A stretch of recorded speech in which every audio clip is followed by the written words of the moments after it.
Nagorno-Karabakh, Armenia-Azerbaijan fighting rages in disputed region.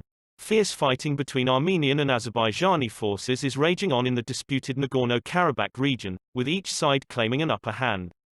The region is internationally recognized as part of Azerbaijan but is run by ethnic Armenians. The separatist authorities there said 31 of its soldiers had now died, and some lost positions had been retaken. Azerbaijan said 26 civilians had been injured in heavy Armenian shelling. It earlier reported at least 5 deaths. Both Armenia and Azerbaijan have already declared general mobilization and martial law in some areas. The fighting is the heaviest seen in the long-running conflict since 2016, when at least 200 people were killed in clashes. It has sparked international calls for diplomacy, amid fears that regional powers could be drawn into the conflict in the strategically important Caucasus region. Turkey has already declared its support for Azerbaijan, while Russia, which has military bases in Armenia, called for an immediate ceasefire. The territorial dispute over Nagorno-Karabakh is one of the world's oldest conflicts. Map: when Nagorno-Karabakh broke away from Azerbaijan in the early 1990s, tens of thousands died in fighting, and many ethnic Azerbaijanis were forced to flee their homes. It is now a de facto independent region, relying heavily on support from Armenia. But it is not recognized by any UN member, including Armenia. Nagorno-Karabakh, key facts: a mountainous region of about 4,400 square kilometers, 1,700 square miles, traditionally inhabited by Christian Armenians and Muslim Turks in Soviet times. It became an autonomous region within the Republic of Azerbaijan, internationally recognized as part of Azerbaijan, but majority of population is ethnic Armenian. An estimated 1 million people displaced by 1990s war, and about 30,000 killed. Separatist forces captured some extra territory around the enclave in Azerbaijan in the 1990s war. Stalemate has largely prevailed since a 1994 ceasefire. Turkey openly supports Azerbaijan. Russia has military bases in Armenia. 2px presentational grey line. What's the latest from the battlefield? On Monday, authorities in Nagorno-Karabakh said another 15 of its soldiers had been killed.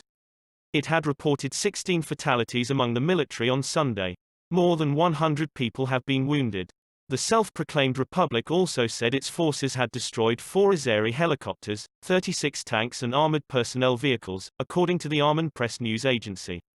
It also said it had killed many Azerbaijani troops, but this could not be verified. Azerbaijan's defense ministry confirmed the loss of 1 helicopter but said the crew had survived, and reported that 12 Armenian air defense systems had been destroyed. It denied other losses. Azerbaijan said 26 civilians were injured in Armenian shelling, accusing Armenia of targeting densely populated areas. On Sunday, Azerbaijan said 5 members of the same family had been killed by Armenian shelling. In July, at least 16 people died in border clashes, prompting the largest demonstration in years in the Azerbaijani capital Baku, where there were calls for the region's recapture. The international reaction: UN Secretary-General Antonio Guterres said he was extremely concerned, urging both sides to stop fighting. Russia's foreign minister held urgent talks both with the Armenian and Azeri leadership. France, which has a large Armenian community, called for an immediate ceasefire and dialogue. Iran, which borders both Azerbaijan and Armenia, offered to broker peace talks. President Donald Trump said the U.S. was seeking to stop the violence. What's the background? In 1988, towards the end of Soviet rule, Azerbaijani troops and Armenian secessionists began a bloody war which left Nagorno-Karabakh in the hands of ethnic Armenians when a truce was signed in 1994. Swathes of Azeri territory around the enclave are also under Armenian control. Negotiations have so far failed to produce a permanent peace agreement, and the dispute in the region remains one of post-Soviet Europe's frozen conflicts.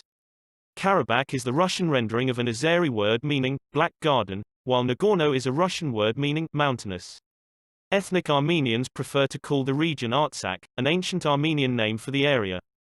Over the years, both sides have had soldiers killed in sporadic breaches of the ceasefire. Landlocked Armenia has suffered severe economic problems due to the closure of borders with Turkey and Azerbaijan. Russia, France and the US co-chair the Organization for Security and Cooperation in Europe's Minsk Group, which has been attempting to broker an end to the dispute. News from BBC. Please subscribe to my channel. Thanks for watching.